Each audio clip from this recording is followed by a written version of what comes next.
I'm John and welcome to the channel update for the Arduino Loft layout. As we move into November and the weather's getting colder, I'm dealing with a back issue which makes it very hard for me to get up into the loft at the moment.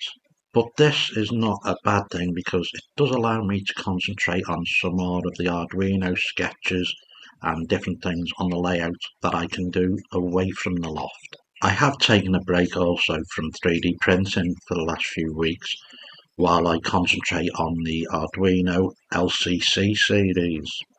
The sketch provided to me by David Harris has proved so popular with myself and a few other people already.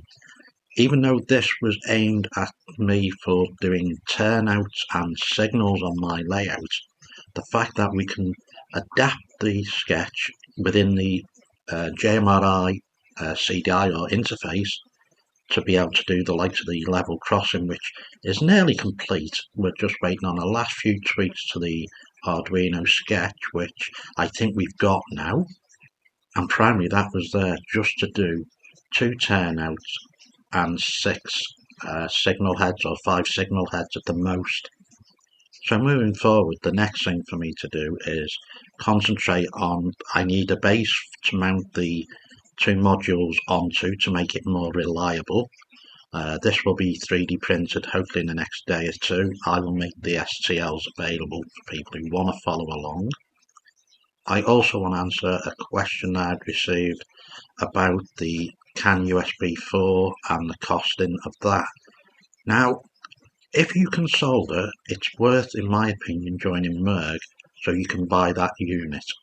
At the price of it, it's very cost effective.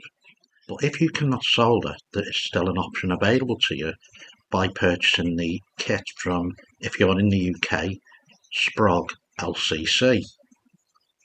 Now, yes, some people might say, well, that's a bit more expensive.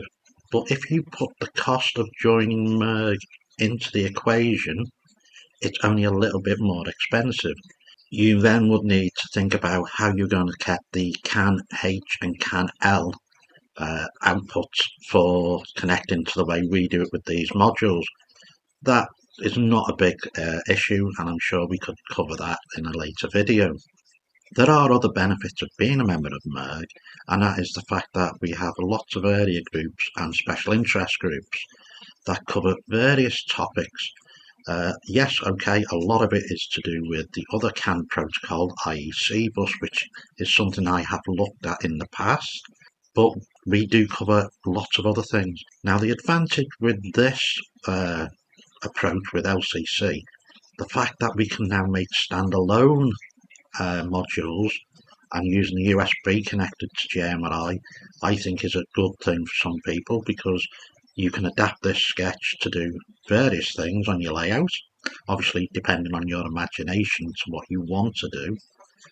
There is also the benefit of using LCC with the likes of the Wi-Fi examples that are available within the library.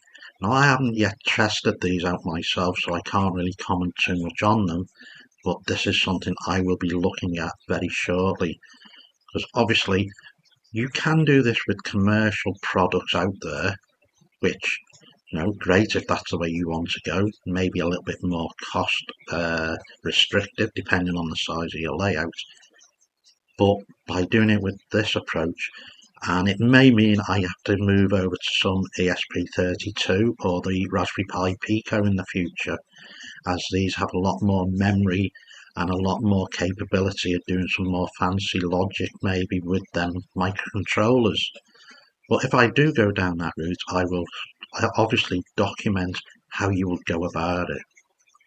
So, as I say, thank you again for watching, and as I say, it's really helpful if you can please take the time and either like or dislike the videos, because that helps promote them within the YouTube algorithm.